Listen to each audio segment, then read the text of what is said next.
My name is Ava, and with the slightest change in climate, my rural home becomes infested with insects every year. I put my heart and soul into pest control. At 34 years old, I've transformed from a housewife into nothing less than a hunter.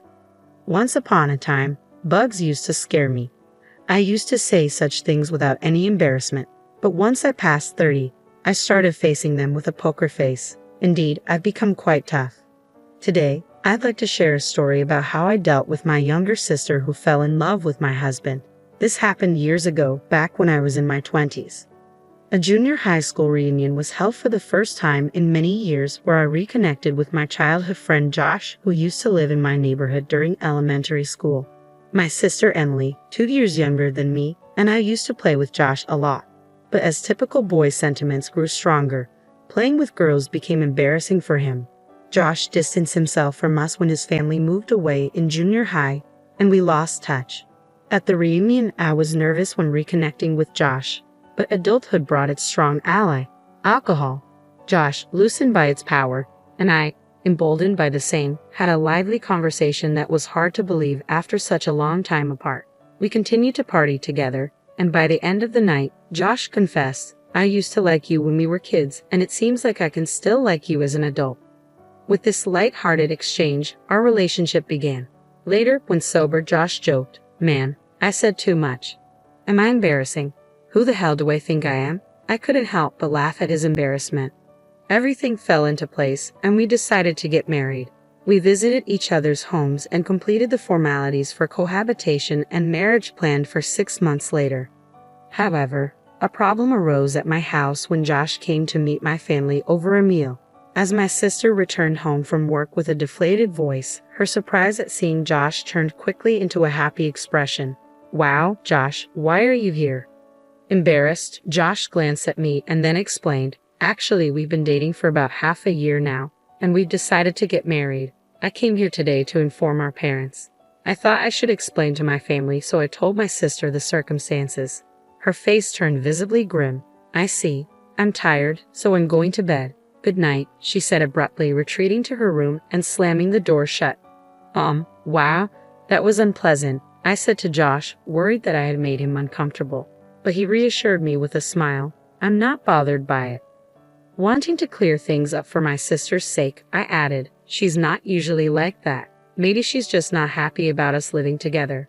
Even our parents didn't show any problems, so I couldn't understand my sister's strong reaction. Still puzzled, I debated whether to ask her directly, but as I headed to the bath, I ran into her in the hallway. I started, unsure how to begin, as she fixed me with a devilish glare. "I can't believe you're marrying Josh. I've always loved him too. I'll never forgive you for this." With the rage of a demon, she stumped away, leaving me staring at her unexpected confession. Seriously, she was in love with Josh. I muttered to myself, feeling like the plot was straight out of a daytime drama, holding my head in disbelief. After a night of restless tossing and turning, I finally found clarity. Is it really a problem if my sister loves my fiancé? After all, our marriage is already decided. If Josh had loved my sister, it would have been a different story, but that's not the case. More importantly, if she's felt this way since childhood, she should have told him sooner.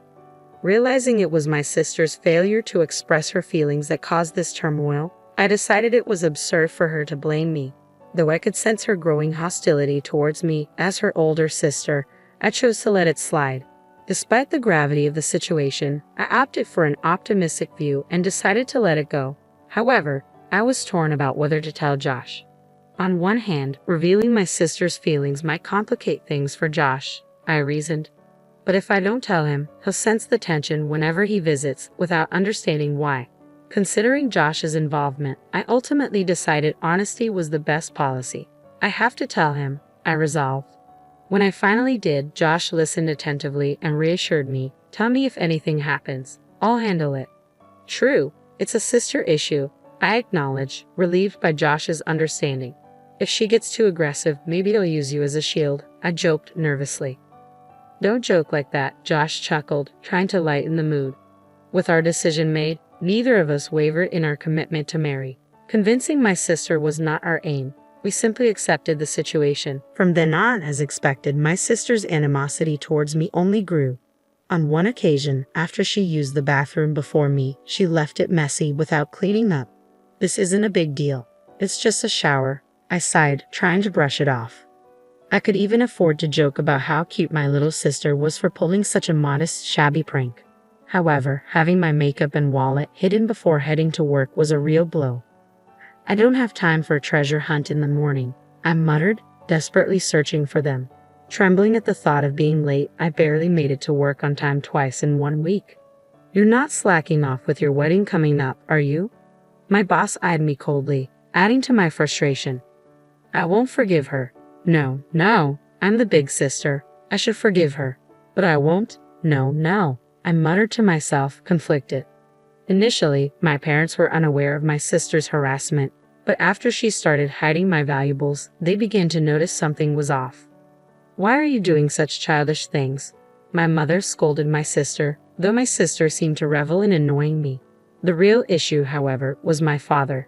Ever since my sister was born and my mother's health declined, he had cared for her as if she were still a newborn. He doted on her more than me, or rather, he was biased towards her. His experience in parenting had made him feel like a mother, and I couldn't fault him for that. I, too, loved my sister, especially considering the tough times we grew up in together. Reflecting on our different treatment, I recall the childhood incident when I had wanted to go to an amusement park, but she had insisted on the aquarium. My father, always siding with her, promptly decided on the aquarium. I remembered my mother, always checking if I was okay with his decisions, asking, "Are you sure it's okay not to go to the amusement park?" Honestly, I don't harbor any bitter memories of my father's favoritism towards my sister, but if my mother hadn't balanced things out, I might have felt inferior. Plus, at the time, even my friends remarked about how my sister received more affection. I didn't dwell on it. I simply accepted that there was a bias in love everywhere. Maybe it's just my inherently optimistic personality. I always look for reasons not to feel down. But this time, my father clearly took my sister's side. Apparently, she accused Josh of stealing her boyfriend, which in my father's eyes painted Josh as the villain. I understood his protective stance, imagining the plight of the sister who was left behind while her elder sister was about to get married. In response to my father's thoughts, my mother intervened, saying, "I don't see Josh as the kind of person who would do such a thing," voicing her skepticism. "No, that's not true. Listen to my opinion," I countered, hoping they would consider both sides fairly. My mother, known for not taking our words at face value and judging us fairly, tried to mediate. But my father's protective instincts overruled reason.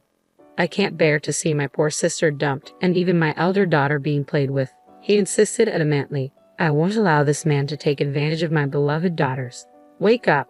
It felt like I was being pushed into a corner, unable to make my voice heard amidst my father's firm convictions. Though he loved us deeply, his favoritism caused a strain this time. The growing opposition to my marriage troubled me deeply. So, I made a decision. I would leave home earlier than planned and live with Josh. Simply put, if the issue stemmed from my sister, distancing myself seemed the best solution. If I'm not at home, I won't be harassed. Problem solved, I reasoned, finding peace in the decision. And indeed, our life together passed peacefully after that. As days went by, my mother softened her stance, acknowledging, "I think your side of the story is probably right. You're an adult now. Do as you like, live freely." Surprisingly, my father remained silent, though dissatisfied. Deep down, he probably thought that even if Josh and I broke up, I would be pitiful, and he couldn't fathom Josh turning to my sister. I suppose my father thought it was the best solution. I felt sorry for Josh, unfairly painted as a villain, but with no word from my troublesome sister, I thought everything had settled. Then came the wedding day. As expected, my sister didn't attend, and my father took the opportunity to suggest, "It's not too late to reconsider your decision to marry. Marriage comes with all sorts of challenges, so be prepared." My mother, always mild-mannered, added, "Needless to say, really?" In the background, my father looked pale. Not everyone might have blessed us from the bottom of their hearts, but under our parents' watchful eyes, we exchanged vows. The next day, the intercom of our home chimed loudly. "What's going on?" Josh and I jumped up, rushing to the monitor. To our surprise, my family was visiting us: Dad, Mom, and even Emily. "What's going on?" I asked, bewildered, as my younger sister glared at me with sharp eyes. I kept quiet, but she continued, "I'm pregnant with Josh's child. You have to take responsibility." What does this mean? I blurted out in shock. Fortunately, we don't have a child yet. You can't just force us to break up and marry Josh. Ignoring my protests, she persisted, you should give Josh to her. Confused, my mother intervened, asking, what's going on? Josh, still half asleep, stumbled to the front door behind me. What? My child? He shook his head vehemently. No, it's not like that. We didn't do anything like that. His denial was almost comically emphatic. I know. You should stop this panic. It's suspicious, I added, trying to hold back laughter. How many months pregnant are you? My sister pressed on, undeterred. 2 months. If Josh doesn't take responsibility, this child will be fatherless. Isn't that pitiful, Mom? Startled by my sister's sudden revelation, my mother looked between us, clearly uncertain of how to respond. Josh and I exchanged amused looks, struggling to contain our laughter. Ha ha ha, I chuckled nervously, trying to explain our laughter to our confused parents who couldn't grasp the reason behind it.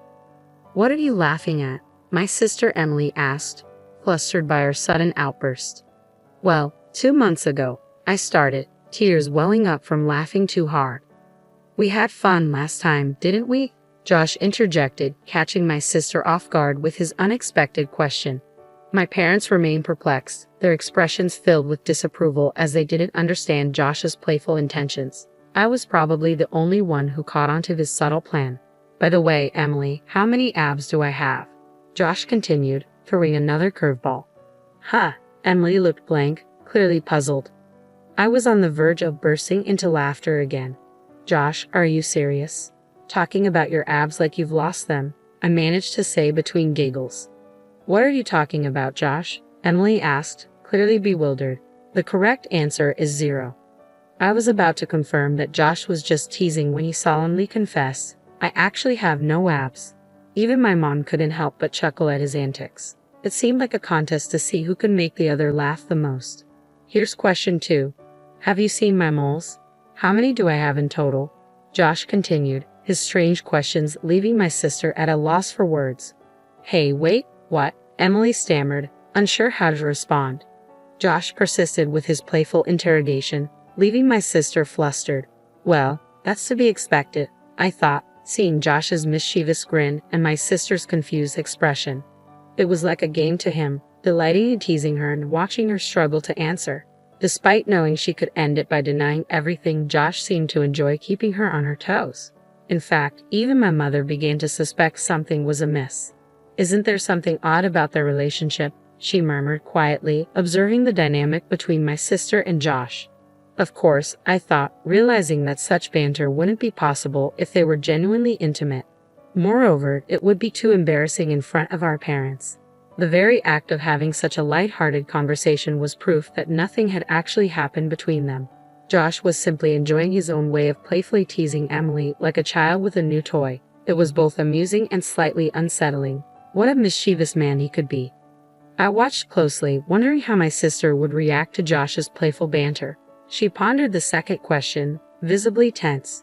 On like 10, she finally answered, nervously guessing. Buzz, sorry, the correct answer is I don't even know, Josh proclaimed dramatically. Even my father couldn't contain his laughter, doubling over in amusement. At the same time, to cover his amusement, he feigned frustration. Love is enough, Josh. Don't you dare joke around after causing my daughter such distress. My father interjected sternly, preparing to scold Josh. Wait, listen, I interjected, trying to diffuse the tension. You said the pregnancy was 2 months along, right? Considering the conception period, there's no way the child could be Josh's. What do you mean? My mother asked, intrigued by my point. Can I say it? I glanced at Josh, who reluctantly nodded with a deeply embarrassed expression. Wait, hold on. Can I say it? Can you? Josh stammered nervously. Oh yeah, I'll do it, I replied, despite the awkwardness.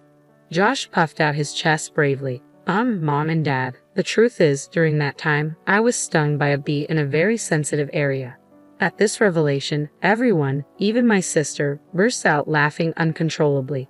That's enough of the lies, Josh. There's no way you were stung there, my father exclaimed, torn between anger and amusement, while my mother laughed uproariously, clapping her hands. No, well, it's embarrassing, but it's true. Josh insisted, his face and ears turning bright red rapidly. It was hot, so I thought I'd cool off.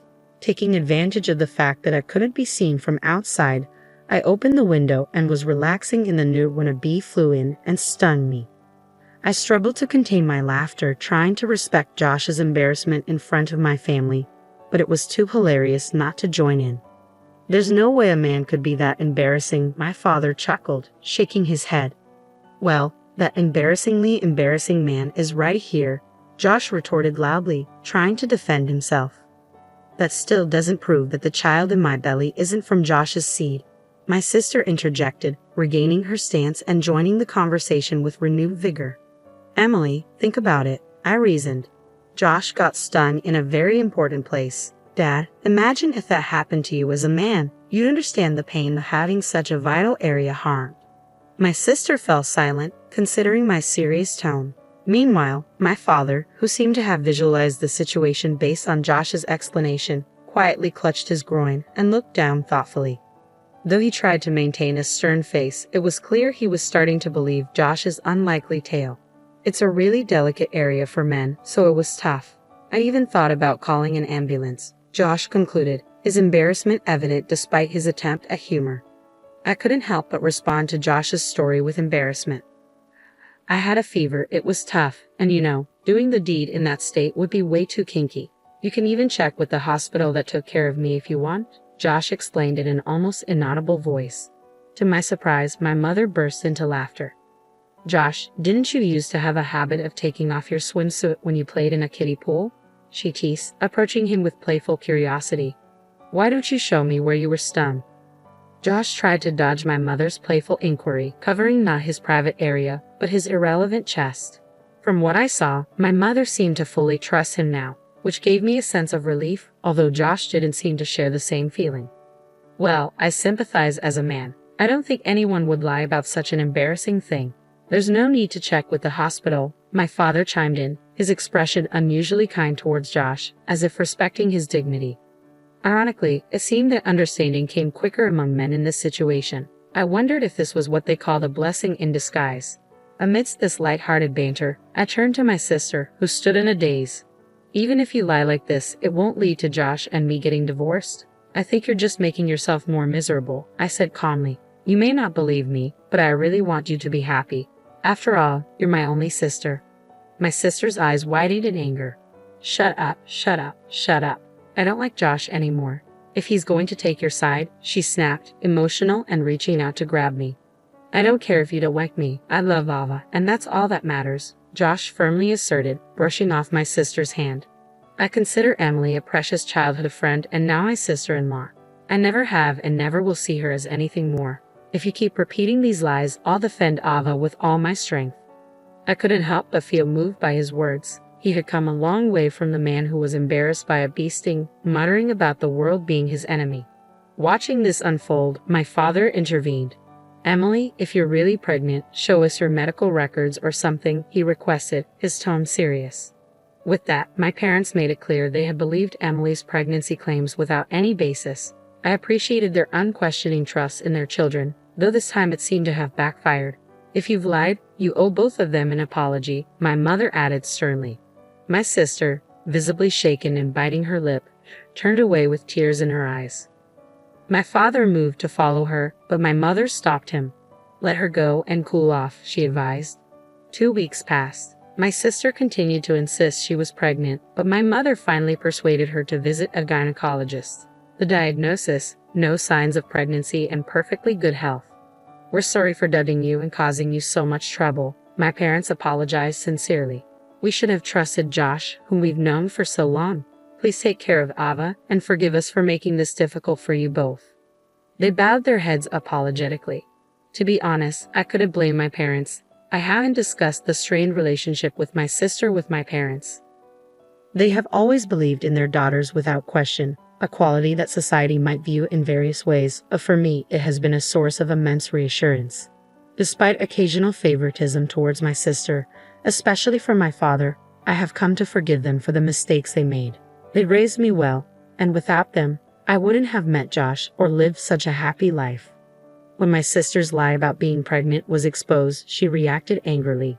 declaring, "I don't need this family anymore," and stormed out of the house. Normally, my father would have gone after her, but this time he suggested it might be better for Emily to take some time away, a cooling off period.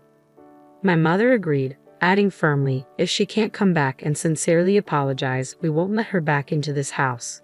Deep down, I doubted my sister would ever apologize sincerely. It felt like a definitive break between us. 7 years passed. My sister did return once, bowing her head to her parents and asking to come back. Initially noble in her return, by the end of the year she had caused a significant incident while heavily intoxicated. One tumultuous New Year's Eve, she sneaked into Josh's bed, mistaking it for mine, and startled him awake. Both of us, along with our parents, were shocked by the disturbance. "Don't approach him," I warned her angrily. Josh, startled, exclaimed loudly enough to wake the neighbors. "Oh!" My parents, usually composed, jumped up in surprise. It was a scene that revealed the extent of my sister's issues. In her drunken state, she blurted out, "I'm tired of seeing you two always together. It's okay for him to spend time with me." I was furious and demanded she get her act together. Even my parents, usually gentle, expressed unprecedented anger. My father, who had once adored my sister, was visibly disgusted. "I didn't raise a child who would attack a man in his sleep," he declared sternly. "I'll never forget this." Despite my sister's tearful apologies once she sobered up, my father remained resolute. "Your actions when drunk reveal your true feelings. I can't trust anything you say anymore." With that, my parents disowned her. It was a painful but necessary decision. Meanwhile, I discovered I was pregnant for the first time shortly before this turbulent New Year's Eve. Since then, I've given birth to 3 children, including twins, making me a mother of 4 by the age of 34. Life with 4 children is chaotic, walls scribbled with crayons, daily struggles with clothes and toothbrushing, but seeing their sleeping faces each night makes it all worthwhile. My parents adore their grandchildren, often visiting to help with childcare.